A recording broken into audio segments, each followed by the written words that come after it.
ఒకప్పుడు తులసీదాస్ గారు గంగ ఒడ్డున నిలబడి ఉన్నారు. ఒక ఆవిడ గబగబా వచ్చి ఆయన కాళ్ళ మీద పడి నమస్కారం చేసింది.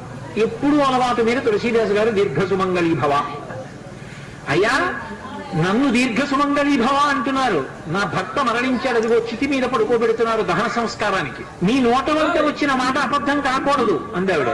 నా నోట రావడం ఏమిటి, మా రాముడు పలికించాడు. ఆయన వెంటనే అక్కడికి వెళ్లి ఆ కమండలంలో నీళ్లు తీసి ఆ శవం మీద చల్లి రామనామం చెప్పారు. చటుక్కున లేచి కూర్చున్నారు.